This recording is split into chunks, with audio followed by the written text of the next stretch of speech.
শুভ বৈকালিক আজ এই মহামহেন্দ্রক্ষণে অমৃতক্ষণে শ্রীমন্দির শ্রী অঙ্গনে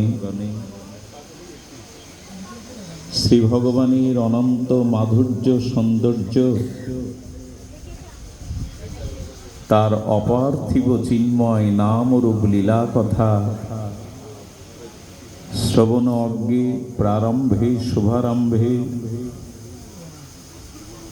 অস্মাদীয় জীবনধন জীবন সর্বস্ব প্রাতঃস্মরণীয় পরম বন্দনীয়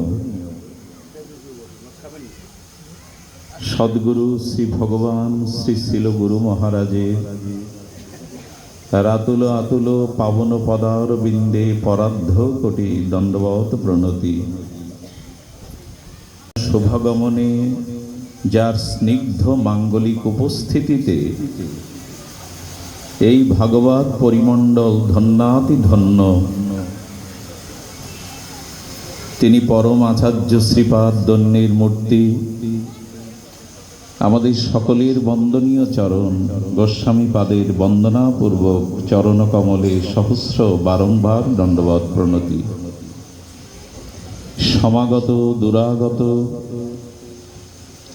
হরিকথা প্রেমিক মহাপ্রভুর প্রিয় বৈষ্ণবজন, সাধুজন, মহন্তজন, সন্তজন, সুধীজন, জ্ঞানীজন, মান্যজন,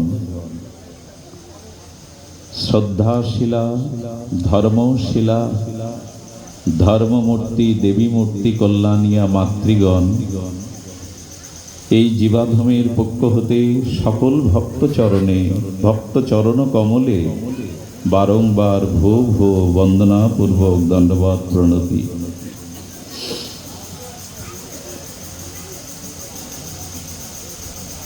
যেখানে যেখানে ভগবানের দিব্য নাম রূপ মহিমা লীলা কথা কীর্তিত হয়,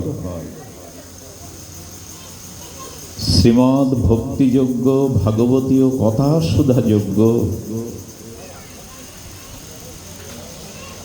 যেখানে সাধু মুখে সাধু সমাগমে কীর্তিত হয়, সেখানে ভগবান কিরূপে উপস্থিত হয়ে ভক্তগণকে কৃপা করেন। যথাযথ বৎসতরা গোসুতং বৎসতরা, যেমন গাভী মায়ের স্নেহবৎসল বাছুরটি বৎসটি সামনে কোলে করে কেউ নিয়ে গেলে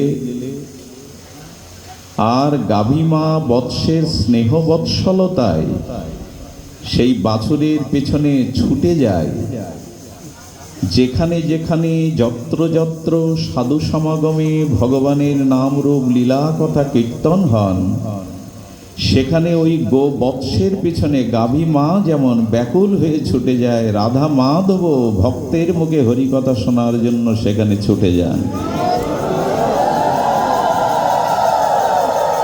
এই কলিযুগে যেখানেই ভগবানের নাম রূপ লীলা কথা শুদ্ধ নির্মল ভক্ত মুখে আর ভগবানের গুণগাথা কীর্তিত হবে, আলোচিত হবে, সেখানে বৎসের পিছনে গাভী মায়ের যেমন ব্যাকুল হয়ে ছুটে যাওয়া, রাধা মাধব এমনি করেই ছুটে যাবেন। তো সেই হরিকথা যজ্ঞে, ভাগবতীয় যজ্ঞে আমরা আসবার সৌভাগ্য প্রাপ্ত হয়েছি।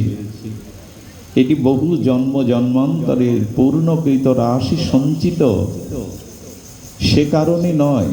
আমরা অনেক জন্মের অনেক পুণ্য সঞ্চয় করতে পারি, সে কারণে ভাগবতে আসার ভাগ্য হয়নি।